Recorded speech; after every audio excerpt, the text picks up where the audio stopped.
পরের লাইন দেখো, এরপর আমরা লিখব হচ্ছে ও দিয়ে। ওটা ঠিক এভাবে করে লিখো।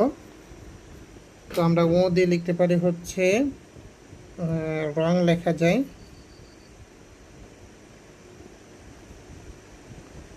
তারপর আমরা লিখতে পারি হচ্ছে ঢং লেখা যায়।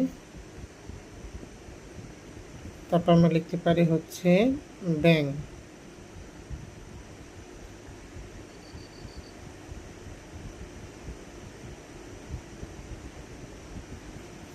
তারপর আমরা আরেকটি শব্দ লিখি, লাঙল লেখা যায়। লাঙল হয়তো তোমরা অনেকে চেনো না, লাঙল হচ্ছে কৃষিকাজে ব্যবহৃত একটি যন্ত্রের নাম।